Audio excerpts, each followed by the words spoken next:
Buenas noches, señoras y señores. Bienvenidos a otra edición del Péndulo por Unicanal. Hoy les planteamos tres temas. El primero, con el doctor Héctor Castro, director del Hospital Pediátrico Niño de Acostañú, acerca de cómo el hospital va creciendo y lo que la gente va haciendo para que siga creciendo el hospital y no tenga necesidades. Hay un mega concierto benéfico que organiza la Asociación de Padres de los niños que van al hospital, la Asociación Mitaí. Y bueno, gracias a ello va a haber una buena recaudación que se va a destinar al hospital para que los chicos puedan ser debidamente atendidos de sus dolencias. Hay muchos temas para hablar acerca del padecimiento de los niños y eso nos va a explicar hoy el doctor Héctor Castro. El segundo bloque vamos a hablar con el ministro de Economía y Finanzas, Carlos Fernández Valdovinos. Hay muchos temas en economía que necesitamos dialogar con el ministro. El tema de Yacyretá, que se va poniendo al día, es uno de los temas. El tema del servicio público y la necesidad de que todos rindan para ser funcionarios públicos en la República del Paraguay y que dejemos de pagar sueldos muchas veces elevados y millonarios a gente sin conocimiento ni capacidad, que tienen el aval y el acompañamiento de un político, pero que no sirven para la función pública. De eso vamos a hablar con el ministro, a ver cómo podemos empezar a mejorar el gasto en Paraguay. Y el último bloque vamos a hablar acerca de la lucha contra la corrupción, que desde el Ministerio Público se intenta desarrollar en contacto con la sociedad civil. Nos van a acompañar María Victoria Rivas, del Centro de Estudios Judiciales, y el doctor Luis Piñanes, fiscal anticorrupción, para hablar de este importante tema.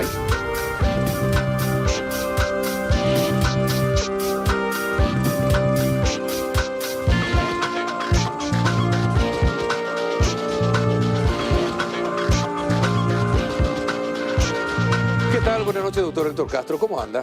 Muy buenas noches. Muy contento de estar aquí en tu programa. Con toda la audiencia también. Nosotros siempre seguimos. ¿Hace cuánto que estás, Carlos? 16 años. 16 años. Y medio. Y bueno, y me tocó ahora tu nuevo set. Muy lindo. ¿Te gusta? Muy lindo, qué suerte. Muy lindo tu set. Sí, es bastante acogedor el set, sí. Y muy moderno, por cierto. Sí. Sí, y con buenas sillas.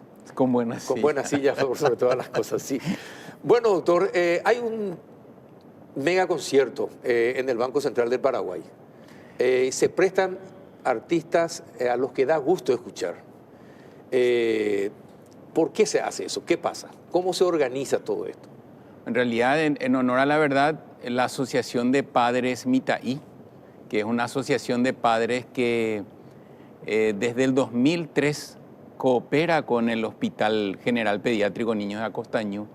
Estos padres atravesaron situaciones similares como familia, teniendo hijos con cáncer, sí. Incluso muchos de ellos lamentablemente con pérdidas. Entonces lo sienten muy bien esa adversidad o esa situación que atraviesa al niño y toda la familia. Recordemos que el cáncer no solamente es una enfermedad que afecta a la persona que lo padece, sino que, como decimos, es una enfermedad catastrófica que puede llevar a toda la familia. Entonces, desde el 2003 y con esa cooperación, hay que recordar que el Hospital General Pediátrico, al ser un hospital especializado, tiene un presupuesto asignado también para cubrir lo que se refiere, todo lo que es infraestructura, equipamiento. En salud nunca uno puede decir que alcanza, ¿verdad? Más aún en situaciones de complejidad como está embarcado el hospital pediátrico al ser un centro de referencia y de investigación y ser un centro de entrenamiento para muchos colegas de nuestro país y de la región. Y eso hay que decirlo, Carlos, ¿verdad? Hay veces que suena como soberbia, pero que hay que decirlo porque es una satisfacción ver colegas que son referentes a nivel regional. Entonces, te decía que el presupuesto, si bien nos cubre para medicamentos, insumos, equipamientos, infraestructura, nosotros también tenemos que recordar que el niño al ingresar a un hospital tiene una familia que lo tiene que contener. Sí. Entonces el albergue del hospital tiene desde hace tiempo una capacidad de justamente que vivan tranquilos 40 familias. Esas familias obviamente también tienen que tener limpieza, seguridad y alimentación. Por otro lado, un niño que tiene un tratamiento crónico debe proseguir su instrucción escolar, no debe abandonar la escolaridad. El hospital, en un convenio con el Ministerio de Educación y el Ministerio de Salud, el hospital tiene la primera aula hospitalaria donde los niños prosiguen sus estudios. Entonces el niño, mientras que hace el tratamiento, la mamá está en el albergue y él continúa sus estudios. Todo eso acarrea también una situación. Si sumamos a eso... Tratan de hacer que lleven la vida más normal posible en las condiciones en que se encuentran. Exactamente. De salud Qué bueno, doctor. Y es una de las mejores terapias. No, absolutamente. Y si eso hablamos con un adulto, imagínate lo que representa que sea un niño que sí necesita que su mamá esté íntegra, que sí necesita que no pase necesidades, para que obviamente encuentre lo mejor que es la cobija de la madre, ¿verdad? No hay nada mejor que eso. Entonces, si a eso le sumábamos, te decía, que puede venir de cualquier rincón del país, hay también dentro de la familia el desarraigo de su casa. Sí, totalmente. Y el lucro cesante de los padres. Por lo tanto, nosotros agradecemos profundamente como profesionales de salud pública que se entienda que un hospital de esta envergadura debe ser un compromiso de toda la sociedad. Y eso no habla en desmedro de la gestión que tienen nuestras autoridades, sino que muy por el contrario acompaña con un compromiso de sostener estas situaciones y aristas que no dejan de ser importantes, sino que muy por el contrario para el niño son vitales. Ver a un niño padeciendo cáncer, que sonríe porque está su mamá, eso no tiene precio, es impagable. Ayer justamente anunciábamos el noticiero del festival, en el noticiero de la noche, y veíamos los chicos con todo lo que les causa el cáncer a las personas que padecen cáncer, ¿verdad? Y se le encoge el alma a uno de ternura y también de dolor, porque se dan esos dos sentimientos al mismo tiempo, ¿verdad? Ver padeciendo niños con cáncer, sin cabellos, están allí jugando, atentos a lo que se está explicando, y que haya padres que padecieron, porque como usted dice, se padece con ellos toda la enfermedad, muchos habrán perdido sus hijos y que están colaborando. Qué pucha, doctor. Realmente uno tiene ganas de acompañar y de acudir al festival. Sí, hay una ecuación, Carlos, que es muy difícil de aceptar. Niño y cáncer. Cierto. Es muy difícil de aceptar. Es muy difícil de aceptar, cierto. Entonces, yo particularmente te digo como pediatra y como infectólogo de niños, me tocó trabajar al lado de oncólogos referentes y realmente se los ve íntegros, buscando esa sonrisa del niño, mitigando el dolor que ellos padecen.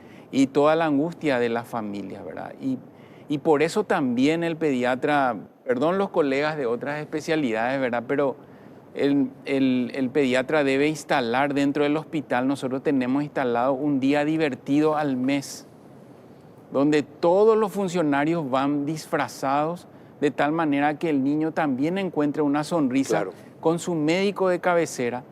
Por eso es que no usamos muchas veces la bata blanca, porque eso asusta. Usamos chombas de colores, tratando siempre de que el niño tenga una sonrisa. Y si eso trasladamos a un niño que padece cáncer, aún más, ¿verdad? Pues recordemos, el hospital tiene 200 camas, es un hospital que es centro de referencia en salud mental. Hace un par de días la señora ministra nos visitó y estaba mirando también lo que es salud mental, en el sentido de que hay una modalidad de atención que involucra a varios sectores de la sociedad, porque el objetivo no es internar a un niño, sino muy por el contrario, ver la forma de que siga en su ambiente mejorando lo que le daña, ¿verdad? Tratando de evitar o por lo menos mejorarlo. Ahora, ¿qué especialidades tienen actualmente en el Acostaño? Desde la parte asistencial, además de lo que te mencionaba, que es el centro de referencia oncohematológica, entre paréntesis, trasplante de médula ósea 2 por mes en un promedio. 2 por mes en promedio. En promedio, trasplante de médula ósea, recordará el salvadoreño que había venido. Sí. Y así también hay convenios con otros países como Italia y Argentina, donde permanentemente se habla de esto. Es el Centro de Atención de Salud Mental Infantil, es el Centro de Atención de Procesos Neurológicos como epilepsia, autismo en nuestro país. Ya llevamos 2 cirugías en el sector público de instalación de un estimulador del nervio para evitar o mitigar las convulsiones en un niño epiléptico, situación que anteriormente no se daba. No se daba. Es el centro formador de emergentólogos pediatras. Justamente hay referentes en esa especialidad donde destacan esta modalidad de atención que se prioriza lo más grave, no el tiempo de espera, y haciendo una educación con los asistentes, o sea, con la comunidad que va. De ahí surgió el sistema RAC, el de recepción, acogida y clasificación. Entonces, desde el momento que llega ya se lo atiende, pero obviamente se priorizan medidas técnicas médicas en aquel más grave. Es el centro de atención de neurocirugías, de cirugías complejas, el de nefrología, de reumatología, de alergia, también tenemos alergistas, de endocrinología, estamos trabajando con la hormona de crecimiento en los niños de talla baja. De talla baja, sí. Sí, toda la población seguramente recordará y usa como ejemplo la situación de Messi. Bueno, hagamos un paralelismo que se hace claro. en Tuvo también. Que ir a España él para ser tratado. Exactamente, sí. Eso también Nosotros ya se está acá tenemos en el hospital Acostaño. Exacto. Y por otro lado es un centro de formación, no solamente de pregrado, sino que también de residentes de pediatría, de residentes de cardiología. No nos olvidemos que se están realizando en nuestro hospital el número 20 de trasplante cardíaco y hay 2 situaciones recientes. Es la mayor escuela de médicos entonces, la Acostaño. Sin hablar en desmedro de otros centros formadores de pediatras, claro. Con el respeto que merecen todos los colegas que también tienen méritos, el hospital pediátrico empuja esa identidad de buscar la excelencia en pos del niño. Obviamente tenemos errores, obviamente tenemos limitaciones, pero tratamos de restablecernos rápidamente para mejorar eso como un centro. Es posible, nosotros tenemos el respaldo de nuestras autoridades, sin duda, siempre que golpeamos la puerta de cualquiera de ellas y la ministra permanentemente está con nosotros, eso también es una garantía para el hospital pediátrico. Entonces te decía, formamos pediatras, cardiólogos pediatras, neurólogos pediatras, emergentólogos pediatras, terapistas pediátricos. O sea, eso dentro de la subespecialidad también se hace en nuestro hospital. También en los últimos tiempos empezamos a ver cómo la tecnología y la ciencia también ayudan a los pacientes, sobre todo a los chicos con problemas de corazón, ¿verdad? Que están con una máquina y bueno, hasta que tengan la posibilidad de encontrar un donante de corazón, como este caso de esta niña de 15 años, que, dicho sea de paso, ¿cuál es el informe que se tiene hasta hoy después de la operación de la niña? Bueno, la niña recibió el órgano donado el 4 de junio, exactamente hace 2 semanas. Hace 2 semanas ya. Recordemos que empezó apenas oscurecía el día con la noticia que se fue extendiendo y viralizando. Empezó la cirugía con el retiro del corazón artificial, que obviamente eso es sumamente laborioso, porque ese corazón artificial ella tenía desde enero de este año, o sea, prácticamente 6 meses. Sí. Entonces eso también es delicado y laborioso. Cuando llegó el corazón, se trabajó en la inserción del mismo para que se entienda lo que representa esto. Y es que de esa manera empezó aproximadamente a las 6 de la tarde y termina a las 9 de la mañana del día siguiente. ¿Todos médicos paraguayos? Todos son médicos paraguayos. La doctora Nancy Garay, el doctor Marcos Melgarejo, el doctor Diego Gamarra, la doctora Lisa Zamudio, la doctora Soledad Álvarez, Esther Mesa, no quiero olvidarme de nadie, el licenciado Ulises, hemodinamista, un equipo que tiene una cultura ya de esto. Te decía, el número 20 de trasplante de hace tiempo, hecho en un hospital público, hecho para niños. Obviamente eso también requiere de una sostenibilidad en recursos y así también en toda la logística. El ambulanciero que traía el órgano dijo que fue la experiencia más grata de su vida porque él estaba llevando el corazón que iba a recibir la niña. Qué emocionante que es, realmente es emocionante uno tiene que hacer un esfuerzo por no llorar ante cámara, ¿eh? Sí. Porque es emotivo lo que estaba contando, doctor. Sí. Y cuando se refiere a niños es todavía más fuerte.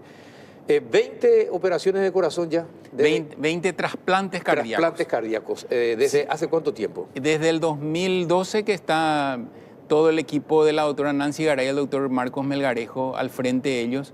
Y desde ese tiempo el trasplante número 20 se cumplió ahora. El primer trasplante ya es una adulta, un adulto ya. Sí. Recuerdo que también habíamos participado en sus 15 años de ella, ya trasplantada en su momento. Esas situaciones son muy gratas. Espectacular. Son muy gratas, sobre todo para ese equipo que trabaja permanentemente, ¿verdad? Y lo que mencionabas del avance de la ciencia, cosa que nosotros anteriormente y en mi época de residente no nos imaginábamos que iba a suceder mucho más en un sector como un hospital público. Sin embargo, sí se puede. Por eso mencionaba que el compromiso debe ser de la sociedad también, ¿verdad? Y insisto con lo mismo. Se hace el esfuerzo, hay mucho trabajo. Estamos ahora en etapa de invierno con los cuadros respiratorios. En pediatría, Carlos, no es tanto el dengue, sino que la bronquiolitis lo que azota fuertemente a los centros de asistencia. Así que no podemos tampoco obviar de mencionar a todos los médicos que hacen consultas, los emergentólogos que te decía, los terapistas. El hospital tiene 50 camas de terapia intensiva, Carlos. 10 de ellos son para cirugía cardíaca, 10 para cirugías complejas y el resto, 30 para otras entidades que llamamos clínicas, como en este caso pueden ser cuadros respiratorios severos que requieren de asistencia respiratoria mecánica. Me dicen de producción que Tatiana Benítez se llama la joven, la primera en ser... En aquella oportunidad. Tenía 7 años, siendo la primera niña que recibió un trasplante de corazón, ¿verdad? ¿Cómo están, cómo quedaron, cómo están los 20 que recibieron? Bueno, como te decía, muchos de ellos en una situación ya de adolescencia, joven, adulto.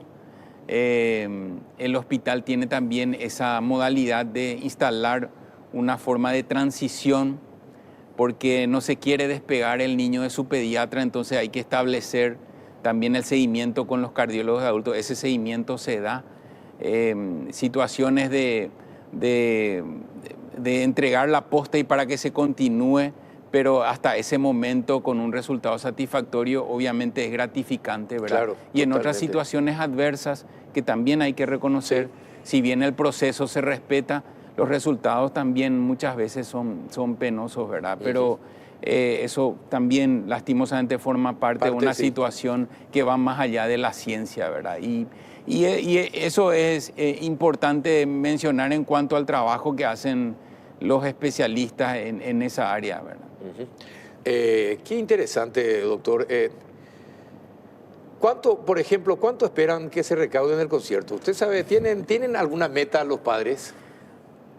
Bueno, yo te voy a hablar de oído porque en realidad... la organización está a cargo de ellos. Sí. Sí, agradecemos nuevamente públicamente el apoyo que siempre nos dan. Va a ser en el Teatro del Banco Central del Paraguay, que creo que tiene una capacidad de 1.000 personas. Esperemos que eso sea así, que esté copado. Hay artistas que gentilmente se ofrecieron también, como Juan Cancio Barreto, la Orquesta Cateura, Francisco Russo. O sea, yo esa parte sé porque me gusta mucho la música. Sí. ¿Usted no va a cantar? No, ¿cómo voy a cantar yo? Se van a ir todos, se van a ir todos. No, para la hora del cierre, entonces para el cierre, exactamente. Para que se vayan. Cante. No, yo soy un cara dura nomás en la música. No, pero canta muy bien. Gracias, Carlos, canta muy bien y sabemos que usted es serenatero. Sí, ¿verdad? Es decir, el que ejecuta la guitarra normalmente es el mejor amigo de todos. Lastimosamente, creo que el WhatsApp ha matado la serenata, porque por el WhatsApp nomás ya ahora se le invita a la dama, no era anteriormente. Teníamos que saber al menos 3 músicas, en la tercera recién salía la dama con la mamá. Sí, salía y ahí ella era muy... Exactamente, en la primera no tenía que salir, sino ya era muy fácil. Era un desafío y por lo menos 3 músicas teníamos que tener de repertorio. Me acuerdo, es cierto. No, entonces, pero son cosas que también construyen en lo que es nuestra sociedad, nuestras costumbres, el folclore, y eso acompañado a un evento benéfico y sobre todo a un niño, ¿cómo no se va a agradecer, verdad? Cuando termine, usted se va a acusar con el ministro de Economía. El dueño de la plata en Paraguay, sí. El doctor Fernández Valdovinos, el economista Fernández Valdovinos, ya está ahí. Y también tiene un padecimiento como usted. Él es cerrista. Él también cerrista. Él es cerrista. Es cerrista. Ahora, yo acompaño mucho sus posteos en las redes sociales cuando viste la gloriosa azulgrana. Sí, azulgrana. Ahora, ¿hay alguna clínica para dolor de corazón? En realidad, el deporte también, en situaciones, me imagino también el señor ministro, ¿verdad? Pero en lo que compete a mi vida profesional, el deporte es una forma también de desconectar. De desconectarse, totalmente. Y muchas veces esa desconexión no es total con mi club, ¿verdad? Porque nos vamos a otro. pero de igual manera nos vamos siempre a la cancha. Doctor, ¿cuál fue, desde que es director de la Costañú, cuál fue la mayor satisfacción que vivió? Si hay alguna anécdota que puede comentar. ¿Alguna en particular porque todo te marca? Ahí en la Costañú todo te marca. La verdad, todos los días hay algo muy grato, así como algo también difícil, ¿verdad? Todos los días. Me emocioné mucho cuando la ministra me pidió que la acompañe en la dirección del hospital pediátrico, porque yo me formé con todos los profesionales que están ahí. El doctor Pío Alfieri, yo lo considero un maestro. Él me había ayudado para mi formación. Yo me fui a Buenos Aires a hacer infectología en el hospital de niños, gracias también a su ayuda. Cuando volví, me dio un lugar en el hospital pediátrico. Desde el 2007 estuve trabajando en el hospital pediátrico como infectólogo de niños. Después fui al PAI en la situación de la pandemia, y cuando la ministra me dice para volver al pediátrico, la verdad que fue muy emotivo, y hablar con mis jefes de trabajar en una forma corporativa, no como en una gestión corporativa implica ese hospital, porque hay varias aristas complejas y hay profesionales que se distinguen en gestión, no solamente en atención médica, sino que en gestión. Eso es muy grato. Lo otro que veo permanentemente, por ejemplo, el corazón artificial, y viéndole un viernes a la tarde cuando ya estaba por oscurecer, viéndole a uno de los niños mirando el parque y no pudiendo subirse al tobogán. Y yo estaba saliendo de ahí y fue muy emotivo. Esa imagen fue realmente verlo así, con cosas positivas, como él está con vida recorriendo los pasillos del hospital como si fuese el patio de su casa, y con vida, pero sin embargo la sala de juegos, aunque estaba a 2 pasos, le quedaba distante. El 15 años de la niña recientemente trasplantada, que organizaron todo el grupo, le ves a los cirujanos más rudos, enternecidos, bailando el vals con ella. Fue muy grato ver eso.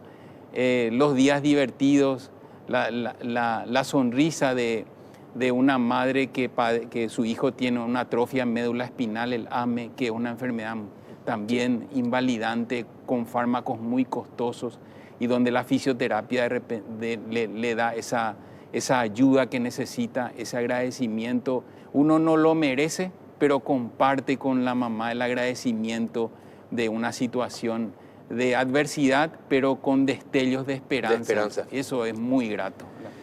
Bien, doctor. Me emocionaste, doctor Castro. ¿En serio? Sí, la verdad que sí. ¿Por Cerro Porteño? No, por lo que se refiere a los chicos.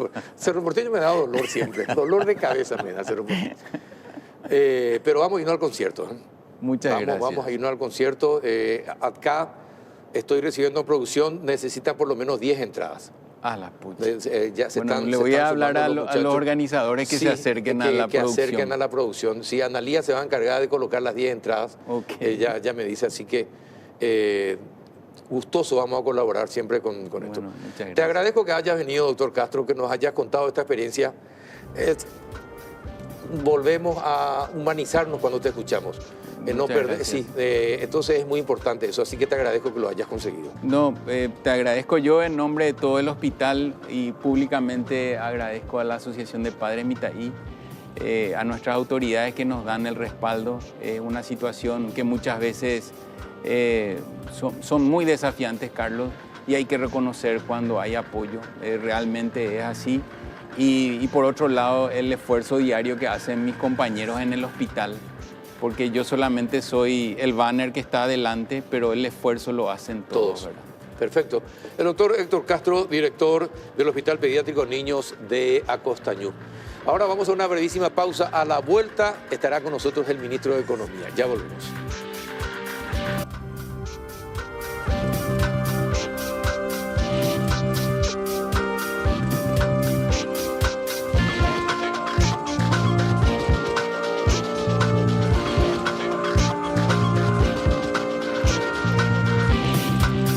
Y ya estamos en compañía de Carlos Fernández Baldovino, ministro de Economía de nuestro país. ¿Qué tal, ministro? Buenas noches, gracias por venir. ¿Qué tal, Carlos? Buenas noches, gracias por la invitación. Sí, queremos invitarte más a menudo, pero tenés demasiadas ocupaciones en los últimos tiempos. Y un poco ocupado en el ministerio y después también algo que voy a hacer hasta la muerte, que es padre de familia y esposo. Así Sí, que sí. Lleva tiempo la familia, no hay que descuidar nunca. Es cierto, no, tenés toda la razón. Tenés toda la razón. Bueno, ¿cómo está nuestra economía?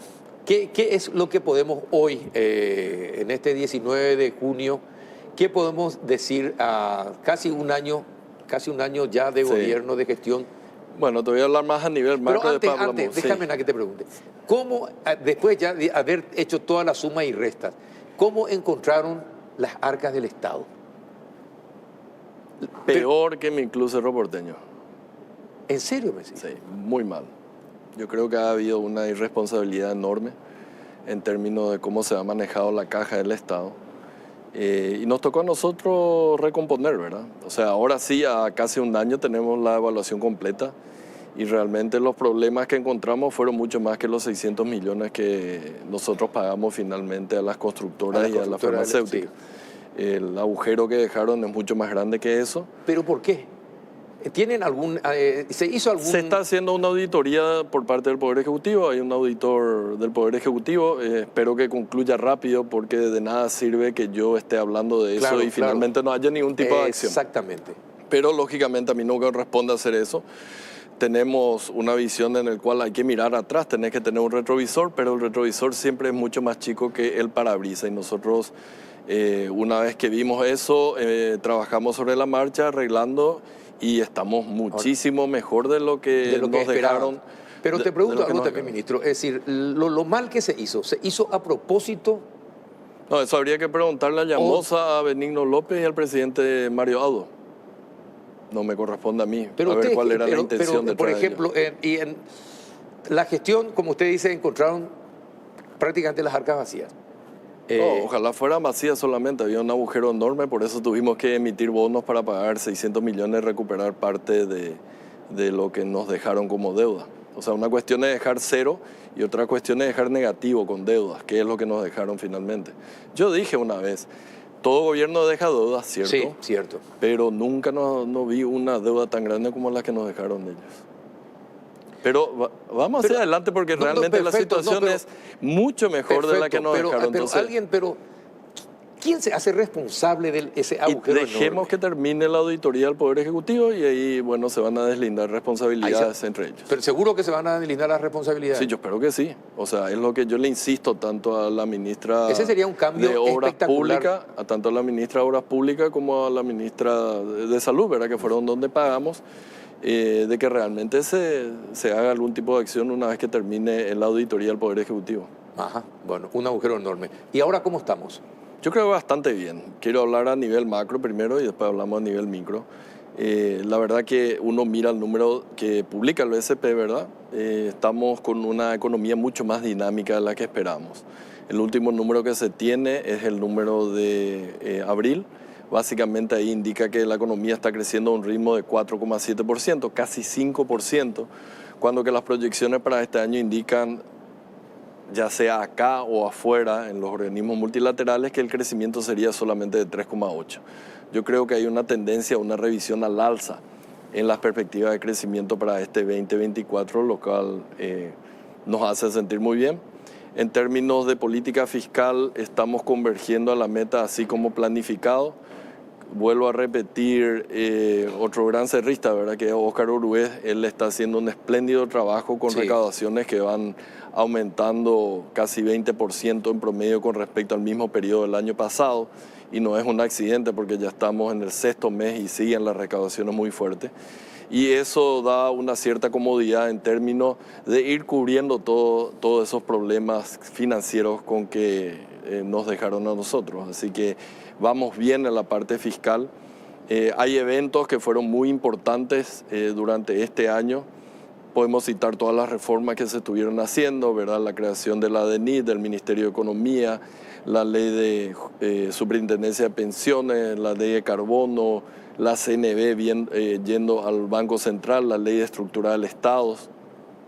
Y aparte, dos cuestiones que estoy viendo ahí, justamente una de ellas, Itaipú y Yacyretá, nuestros más valiosos activos en el cual hemos encontrado una solución con respecto a los problemas, no problemas, sino con los desafíos que teníamos en ambas entidades. En el caso de Itaipú, que era fijar una tarifa, y creo que se fijó una tarifa que va a implicar una buena cantidad de recursos con lo cual podemos hacer obras de infraestructura, principalmente para el sector eléctrico.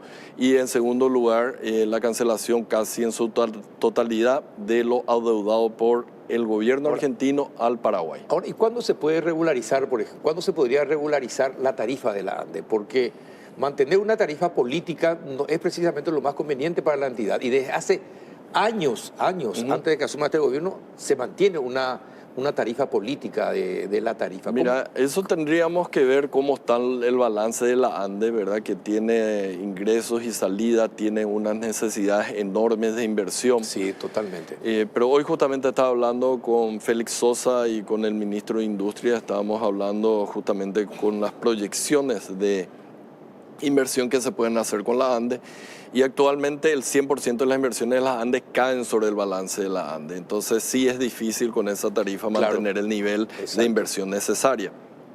Ahora bien, con estos 650 millones de dólares que tenemos por año por Itaipú, yo creo que parte vamos a poder quitarle el peso de la inversión a la ANDE y colocar sobre los recursos que hemos conseguido de la Itaipú, de tal manera a fortalecer el sistema eléctrico paraguayo, preparándonos para el 2027, pero sin afectar en demasía, no quiere decir no se va a afectar nada, pero en demasía el balance de la ANDE. Yo creo que por ahí viene el reequilibrio del balance de la ANDE. Y hay que acordarse, 2027 el precio de la tarifa debería reducirse sustancialmente, con lo cual automáticamente el balance de la ANDE también va a mejorar del 2027 para adelante, en principio, con las nuevas inversiones más con una tarifa reducida.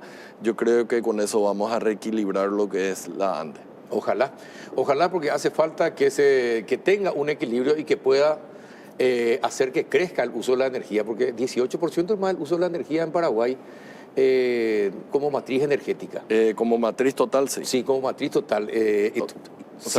Teniendo 3 represas, me parece que tenemos que apurar el desarrollo del uso de durante mucho tiempo nosotros nos hemos engañado o autoengañados por el hecho de que teníamos una producción enorme, pero básicamente no teníamos capacidad de consumir. Sí, claro. O sea, que era primero transmitir y después distribuir. Ahora últimamente sí, ya la ANDE está empezando a hacer las inversiones que son necesarias por valores de más de 300 millones de dólares por año. ¿Paraguay es confiable para las inversiones de industria, fábricas que se asienten, teniendo en cuenta la importante situación geográfica de Paraguay? Y para que se use esa energía, para que atrayéndoles con el precio de la energía, por ejemplo. Mira, por todas las señales que nosotros recibimos, ¿verdad? Las veces que estamos afuera o las veces que nos toca recibir a inversionistas acá en Paraguay, sí, es confiable y ellos están apostando. O sea, fíjate que, por ejemplo, Paracel es algo de 4 billones de dólares, 4.000 millones de dólares. Atom, que es otra empresa que va a utilizar la parte de la energía, también son 400 millones de inversión.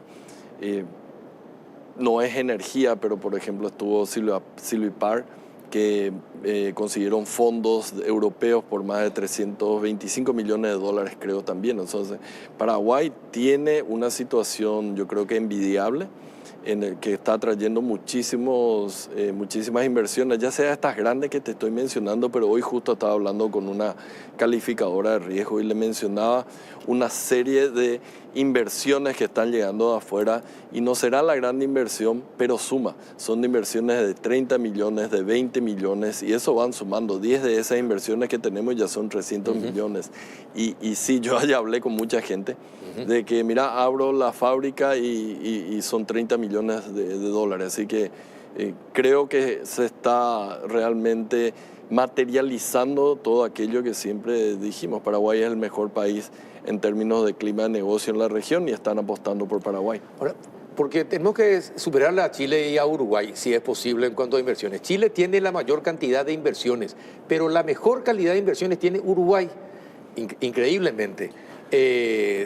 ¿Y Paraguay, para cuándo el grado de inversión que nos permita que vengan esas grandes empresas y se asienten acá? Mira, yo no soy un obsesionado, ¿verdad? Te mencioné que estuve hablando hoy con una de las calificadoras que nos tiene incluso con perspectivas positivas.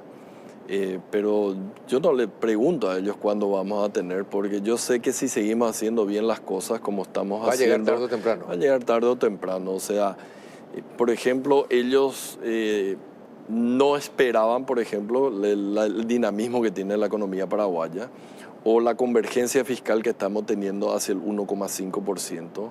O la mejora en la calidad del gasto, ¿verdad? Que es algo que hablamos muchas veces, ¿verdad? Y yo le mencionaba hoy en ese aspecto en particular y quiero resaltar. En promedio, desde hace mucho tiempo, por lo menos 15 años, en promedio el 72% de los impuestos se destinaban a salario.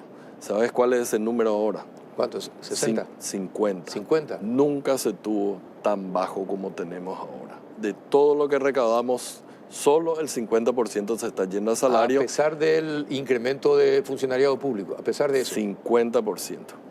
50% están los números, la gente puede chequear y básicamente sí, pueden haber casos que a lo mejor no nos gusta, la cuestión de Nepo Baby, no tengo problema en hablar, ¿verdad? Que es responsabilidad de cada uno de los que administra. Pero a pesar de que existen todavía problemas en términos de mejora. Cuando vos le decís, vamos a administrar bien este yo creo país. No te hacen caso cuando le decís, pero no metan a sus hijos sin que estén... No, todos tienen derecho a trabajar, pero que tengan la capacidad. Mira, Carlos, y la suficiencia para eso. Yo no me quiero hacer niñero de todo el mundo porque si no voy a asumir muchas responsabilidades que a mí no me compete.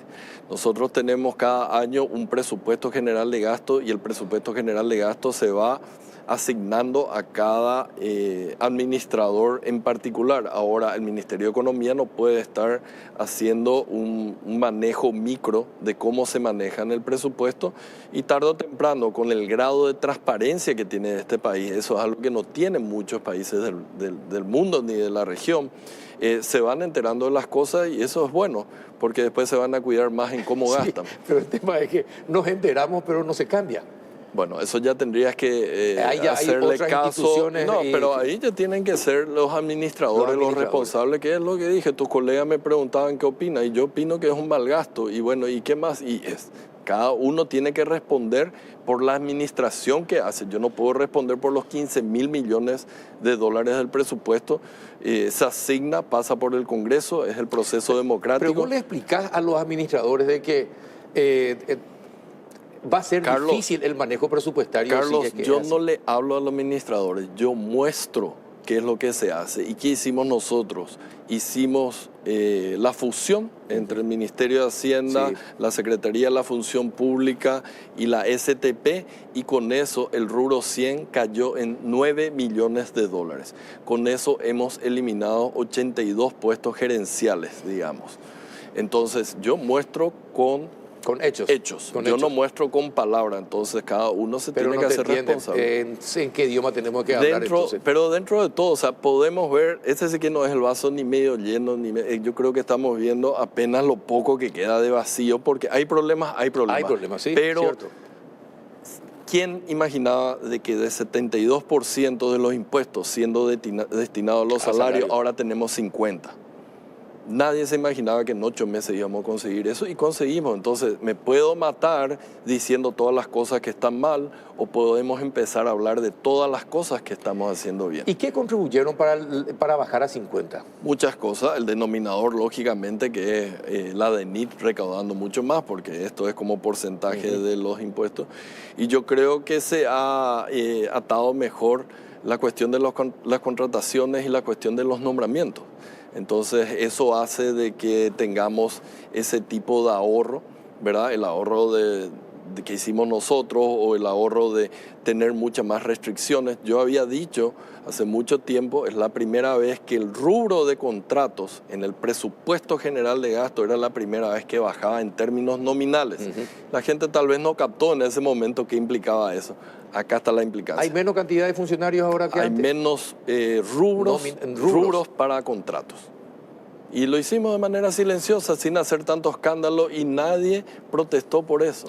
Y le asignamos los recursos a educación, ¿verdad? Que dimos, ya habíamos hablado anteriormente, para el salario mínimo profesional, para la carrera docente, corregimos 4 de 5 años que nos dejaron, eso también es agujero que nos dejaron. Para medicamentos dimos 300 millones, kits escolares dimos, incrementamos 25% el gasto de las transferencias sociales. Entonces, yo siempre dije, hay recursos, lo que hay que usar es hacerlo bien, hay que usarlo bien. Bueno, y estamos tratando de hacer, no somos el ícono en el mundo con respecto a calidad del gasto, pero yo creo que se ha mejorado sustancialmente en este corto periodo de tiempo. ¿Qué se puede hacer para que las licitaciones se realizan de manera adecuada y no haya siempre sospechas de que se está gastando mucho más de lo que debería gastarse a través de las licitaciones? ¿Y qué van a hacer con el tema de la UNOPS? Que ya ya hay sospechas de que hay direccionamiento, se le paga una comisión cuando que se podían evitar esos gastos.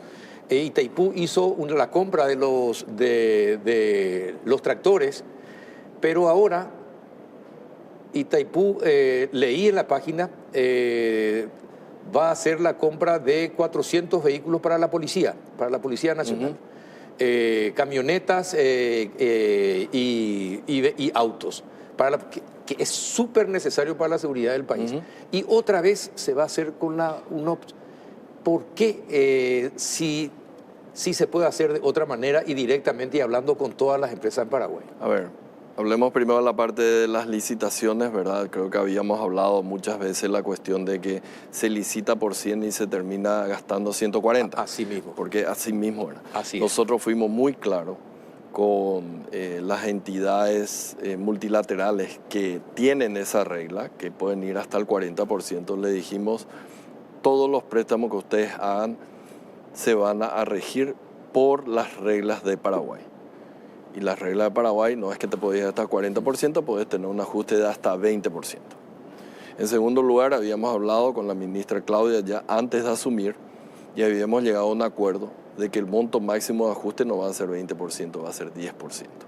Entonces las licitaciones deberían estar saliendo ahora con un reajuste máximo del 10%, porque ese es el compromiso que tenemos nosotros.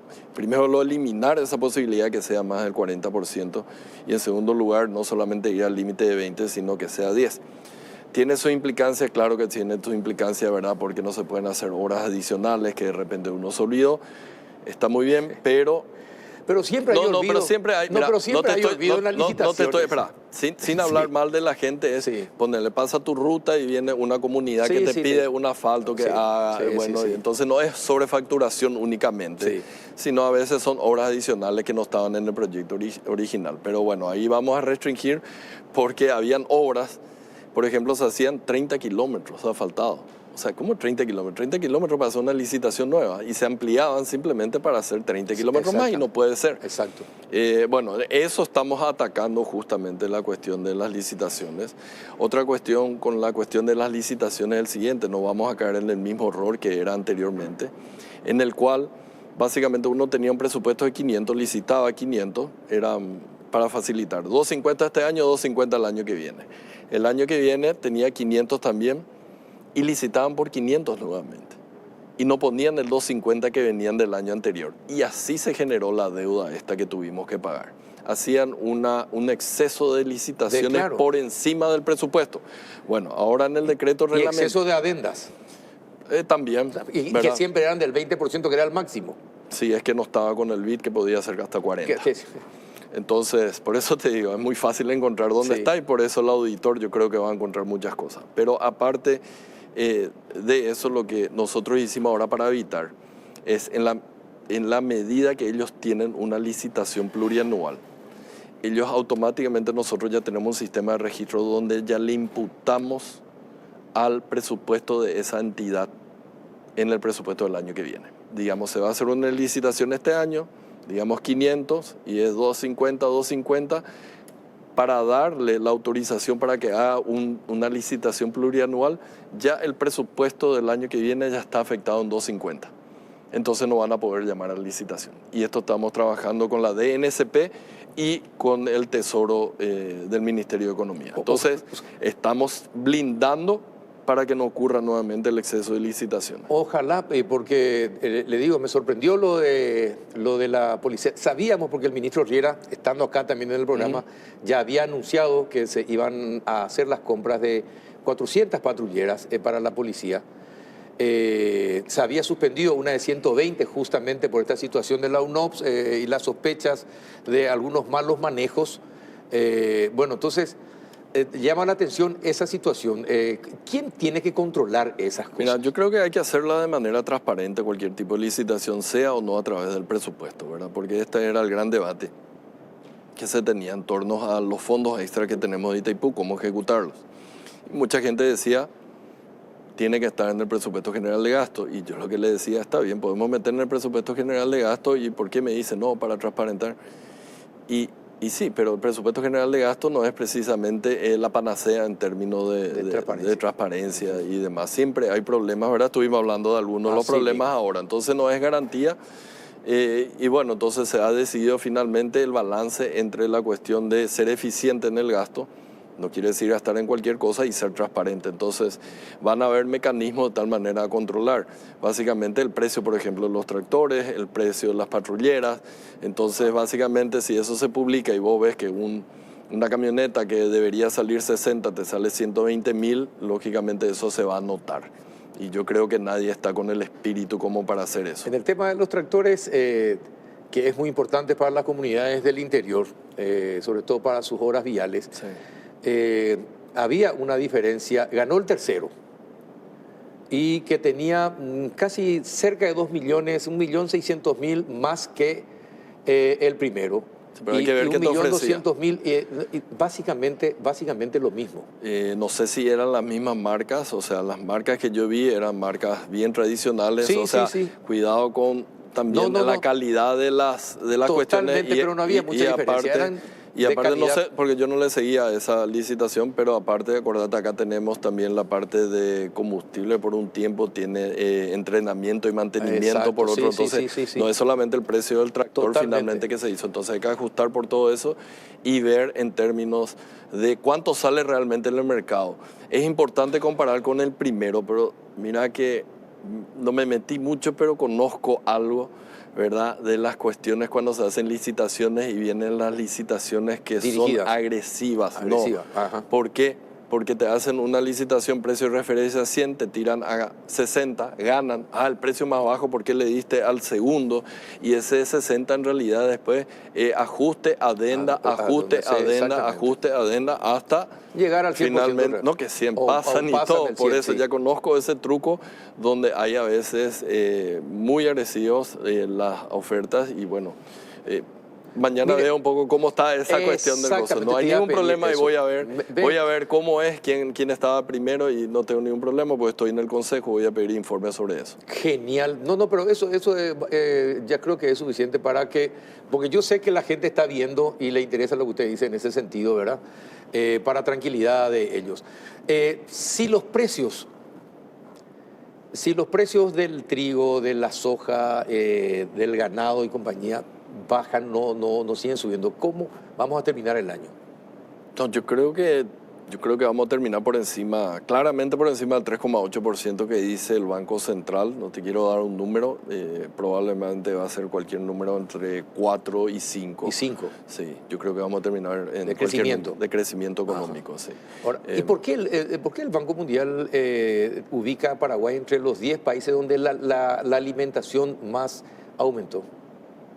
Yo creo que ellos tomaron, primero hay que entender bien cómo funcionan estas instituciones en el cual toman datos de hace mucho tiempo, porque ellos tienen un proceso, le llaman de clearance, de revisión de mucho tiempo. Entonces probablemente están reflejando los precios de hace unos años, y es muy cierto que en algunos países, en algunos años acá, hasta hace poco tiempo, la inflación total estaba en 11,8%, creo. Pero la inflación de alimentos estaba por encima del 20 o cerca del 20. Sí. Entonces, sí hubo una inflación muy alta, elevada acá en Paraguay, pero no sé si ese informe yo vi, me sorprendió, ¿verdad? Porque justo ahora que la inflación está a la baja, acá sale el Banco Mundial diciendo que fue una de las inflaciones más elevadas.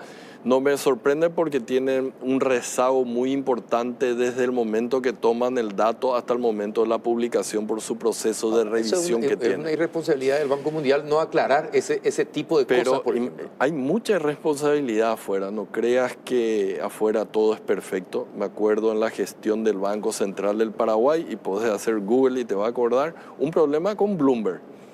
Bloomberg, vos decís, la agencia es serio. Y era un ranking donde le pusieron a Paraguay y tenía un número horrible en el ranking. Y yo decía, no podía ser. Y empezamos a revisar el ranking y tenía varios componentes. Y muchos de los componentes tenían NA, que quiere decir not available, quiere decir no disponible. Entonces era 0. Entonces sumaba 5 más 0 más 0 más 5 más 0 más 0 más 0 y al final te daba 0,8 Paraguay. Tuvieron tanta vergüenza porque fue oficial la protesta que hicimos del Banco Central que ellos tuvieron que quitar a Paraguay. Entonces no crea que todo lo que venga de afuera básicamente es perfecto. No, pero qué bueno que le tenemos a usted para que esto se aclare y también se explique. El tema es que hay veces que uno quiere hablar con usted temprano y no le encuentra, ¿verdad? Pero qué bueno, yo no que tengo se problema. explique eso. Voy a revisar lo que es la cuestión de eso. Me hubiese gustado que sea el Banco Central el que haga, porque está hablando de incremento de precios, una cuestión de inflación, pero como somos Ministerio de Economía, también me llevo a casa la segunda tarea, aparte de los tractores, voy a ver un poco qué No, pero es esto de los vehículos lo que me interesa que vea. Los dos son importantes, porque tampoco no causa gracia de que tenemos un Banco Central independiente que gana premios y después te dice el precio del alimento es lo que más subió. Exacto. Imagínate lo inconsistente que es esa observación con lo siguiente.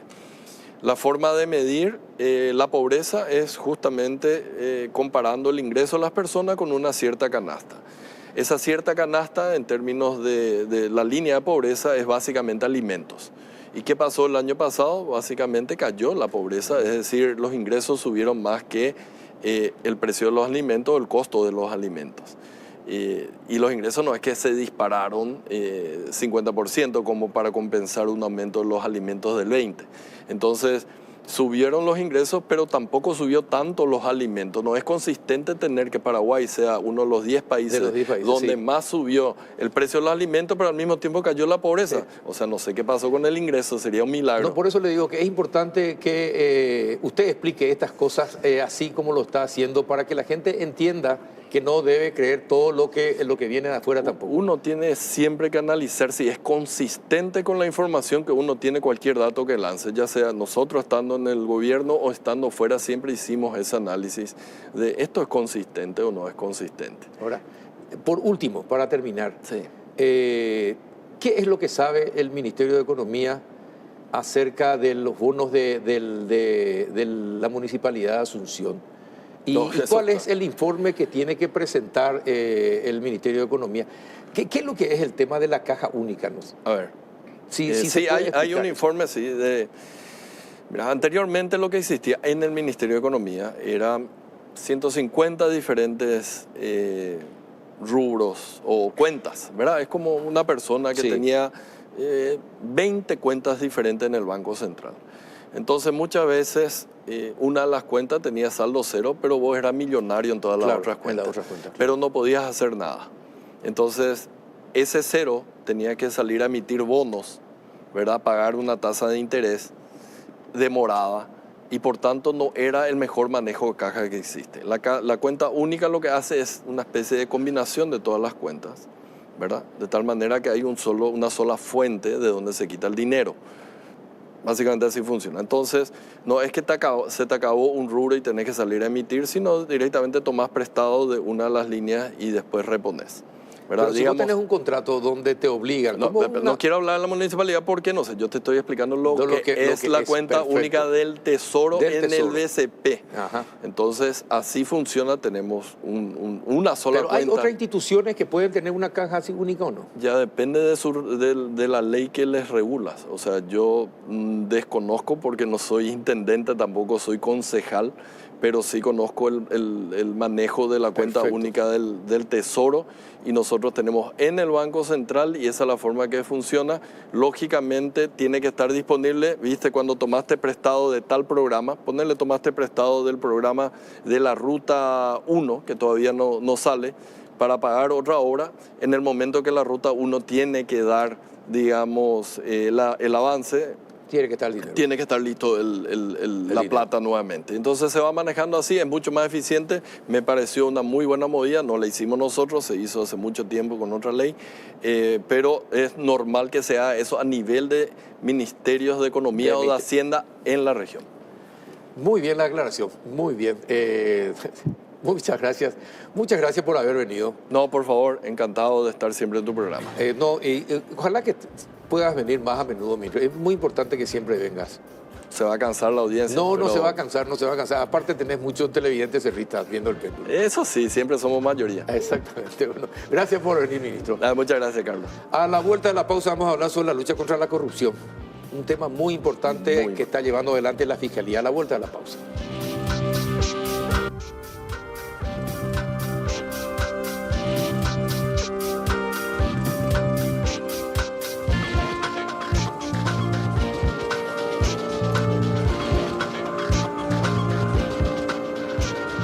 ¿Qué tal, doctora María Victoria Rivas? ¿Cómo anda?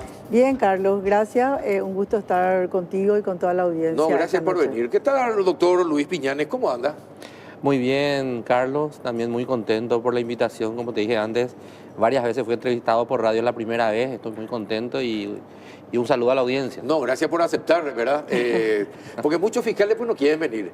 Entonces es difícil que tenerlos si es que no aceptan venir, ¿verdad? Así Pero es. le agradezco la gentileza que tuvo en aceptar la invitación de estar con nosotros. Le preguntaba a la doctora qué nos pasó antes de entrar en el bloque. ¿Qué nos pasó como país para que normalicemos la corrupción? Vamos a comenzar por ahí. ¿Qué nos pasó? ¿Quién comienza?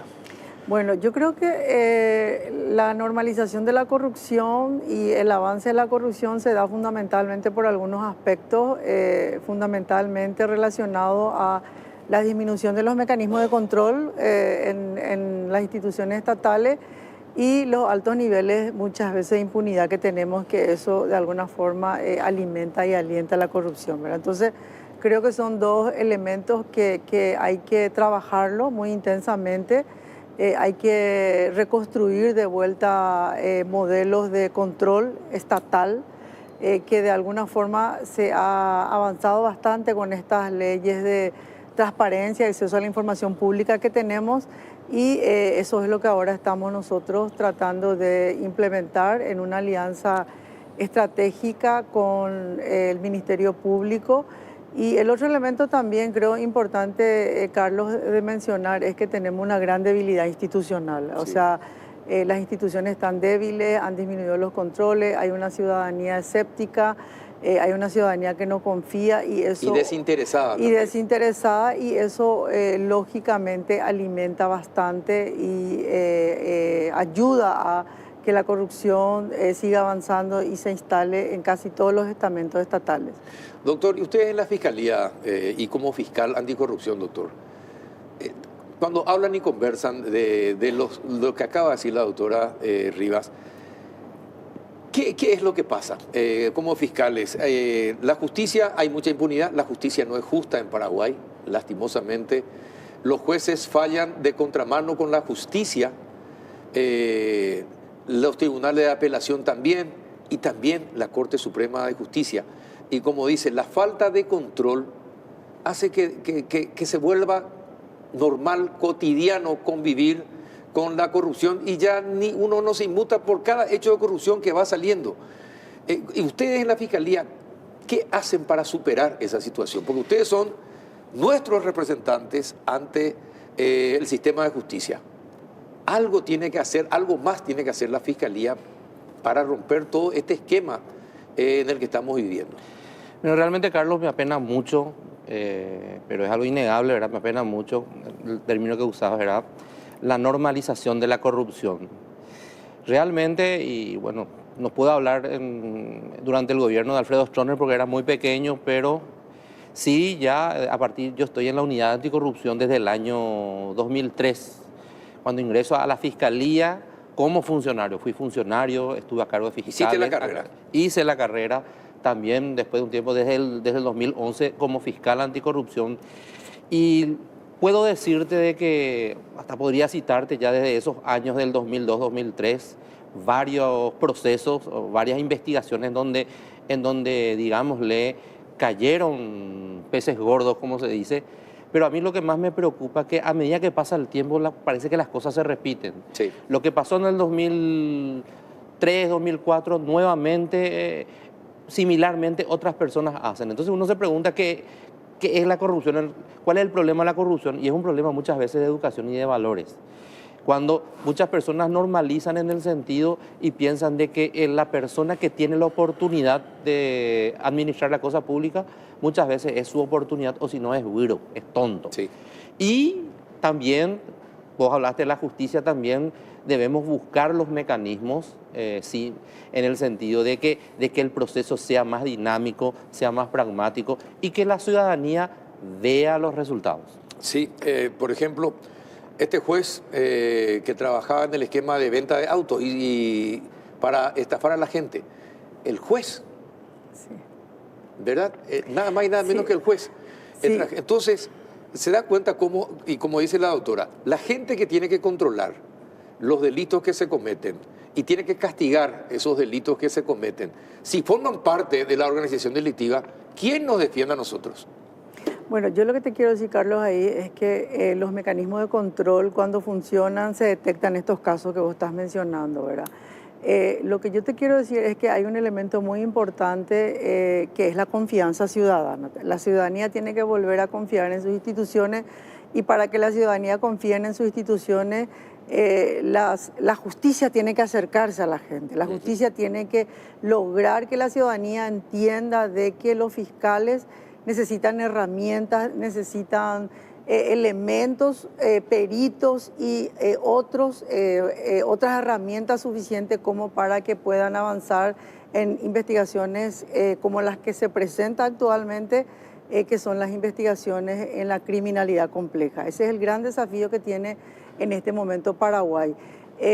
Nosotros que venimos trabajando en una alianza estratégica con la Fiscalía y con la Unidad de Transparencia del Ministerio Público, avanzamos en presentarle a la ciudadanía lo que nosotros denominamos los casos exitosos en la lucha contra la corrupción. ¿Qué significa eso? Que aún en un ambiente de mucho desánimo ciudadano, Hay cosas que se hacen bien. cosas que se hacen bien, y yo creo que eso es lo importante de compartir con la ciudadanía. En estos modelos de rendiciones de cuenta que lo hemos diseñado con el Ministerio Público, genera un impacto, no solamente la posibilidad de que la gente entienda los desafíos que tiene la Fiscalía para avanzar en investigación de crímenes complejos, sino que estos procesos indignan más. Es decir, la ciudadanía empieza a darse cuenta de cuál lo que es el patrón de corrupción que están instalados en los municipios, en las gobernaciones, y que se replican a nivel país. Entonces, el efecto que se busca es que esta indignación ciudadana que genera la presentación de estos casos también ayude a construir una mejor ciudadanía. Es decir, no podemos seguir nosotros encontrando intendentes y gobernadores que están metidos en la corrupción y después vuelven a ganar elecciones. Sí. Entonces, es como un contrasentido. Entonces, no existe instituciones ni fiscales ni jueces que puedan combatir esa práctica que tenemos nosotros como ciudadanos de que nos encanta volver a votar a los corruptos. Esa es una práctica que de alguna forma hay que empezar a generar, no sé, una cultura cívica, mejor capacitación, enseñémosle a la gente cómo votar, pero si no construimos ciudadanía, no vamos a tener los recursos estatales suficientes para contrarrestar eso. El tema también es que los casos en donde la justicia pierde, y pierde la sociedad, por lo tanto, son mayores que los casos en que ganan. Por ejemplo, esto que están haciendo, que hicieron, creo que 3 martes creo que van a hacer, rendición de cuentas. Sí, rendición de cuentas y cuestiones exitosas de investigaciones. Al otro día, ustedes hicieron un martes, al otro día sale lo de los negociados que no se pudieron comprobar en el aeropuerto, sí, y que beneficiaron. Entonces, por una parte, ¿quién se acuerda de un hecho exitoso si en plena pandemia, con la plata para la salud pública, ocurren esas cosas y las personas acusadas por los fiscales terminan siendo liberadas? O, como usted citó, intendentes y gobernadores denunciados por informes de la Contraloría General de la República, llegan a la Fiscalía. ¿Cuántos casos de gobernadores o de intendentes que malgastaron el dinero público que era para las escuelas, construcción de escuelas y alimento escolar? Imagínese usted, para escuelas y alimento escolar de niños paraguayos. No hay nadie preso, no hay nadie devolviendo lo que malgastó, lo que mal usó. Entonces, esas cosas hacen que lastimosamente la gente descrea y normalice que la corrupción nos gana por goleada. Por eso, ¿qué pasa en la Fiscalía para que haya pocos casos exitosos? En comparación con la goleada que nos propinan los corruptos. Bueno, realmente es un poco difícil porque citando... yo creo que a lo largo desde la creación de la unidad anticorrupción hubieron varios casos y se obtendieron varias condenas. Cierto. También es cierto muchas veces, lo que a veces también, como vos dijiste, Carlos, que a la sociedad preocupa bastante es lo largo que es el proceso y que encima cuesta llegar a un juicio oral y público por varias chicanas, por varios incidentes, que después cuando se obtiene una condena eso nuevamente queda firme, no queda firme y tiene que volver a ser recurrida. El proceso en sí es muy engorroso, entonces eso le genera una desidia a la ciudadanía, se le da una preocupación a la ciudadanía porque no ve los resultados a corto plazo. Pero ustedes tienen los recursos suficientes para llevar adelante las investigaciones. Bueno, a lo largo es cada vez más difícil. Últimamente el Ministerio Público fue víctima de varios recortes presupuestarios y puedo decirte en determinados casos, por eso que valoramos mucho la iniciativa de lo que manifestó la doctora Rivas, en el sentido de que nosotros también podamos decir a la ciudadanía no solamente cuáles son esos casos que logramos, sino cómo lo hicimos, para que noten cómo es el esfuerzo. Ahora, creo que ahí tenemos un cuadro, acerca de cuánto gastó el Ministerio Público en casos emblemáticos. A ver si de producción podemos pasar los 2 cuadros, a ver si usted nos va explicando. Ahí está, doctor. ¿Esto qué significa? Bueno, ahí se determina cada año cuál es el presupuesto que se cuenta. Hay que contarte que es un cálculo que se hace, no es un estimativo. Es un estimativo, ¿verdad? Sí. Porque fue un estudio que se fue haciendo en base a lo que se tenía y es el presupuesto que al año, por ejemplo, en el 2024, cuánto dinero se mueve y cuánto queda por causa. ¿Cuánto es el dinero que se destina por causa? Así es. Claro. Es decir, que 2.483.000 no me da la plata para investigar una causa. Sí, yo lo que puedo explicar ahí, Carlos, Sí. es lo siguiente, en el sentido de que un proceso vinculado a un crimen organizado o a delitos económicos o a delitos financieros necesitan apoyos técnicos para la trazabilidad de los bienes, para determinar pericia. Y estos profesionales especializados en estos temas son costosos, ¿verdad? Y el Ministerio Pero esto Público... no es nada para investigación. Claro, el Ministerio Público en este momento no cuenta con los recursos económicos suficientes como para llevar adelante investigaciones de alta complejidad, de alta complejidad de investigación, lo que se denominan ahora el crimen organizado. Entonces, lo que se presenta ahí responde a los gastos reales que significa una investigación, y en contrapartida los montos que dispone el Ministerio Público presupuestariamente anualmente, ¿verdad? Del esfuerzo que nosotros estamos haciendo de apoyar a la unidad de delitos económicos, uno de los temas centrales que Paraguay tiene que empezar a pensar es que los fiscales tienen que disponer de alta tecnología para avanzar en una investigación exitosa, ¿verdad? No cuentan, doctor. En este momento,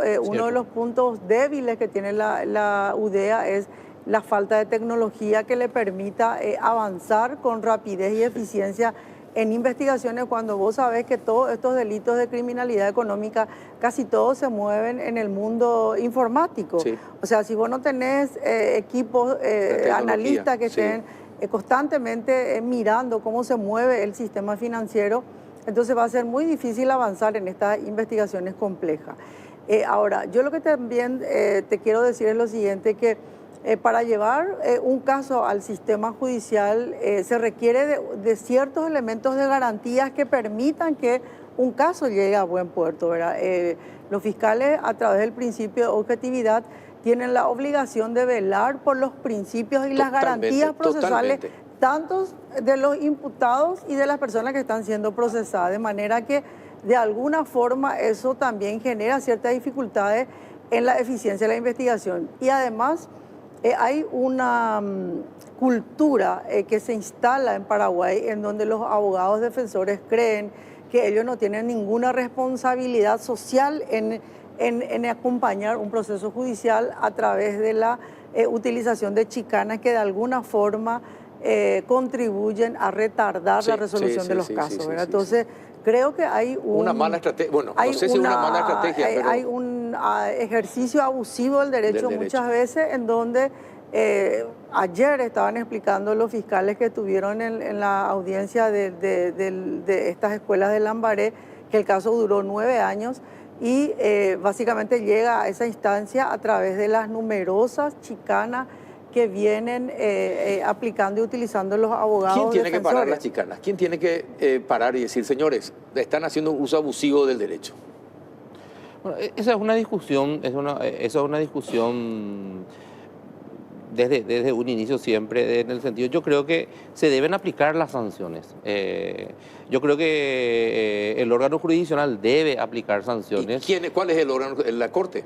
Es la Corte, claro, muchas veces, jueces. también a veces son los jueces, está también el Consejo de Superintendencia, pero se debe determinar, porque muchas veces el proceso en sí, muchas veces, y yo hablo ya como fiscal, más o menos, no como ahorita, de que a veces también los procesos son demasiado garantistas. Un colega de la defensa a lo mejor me va a salir en contra, ¿verdad?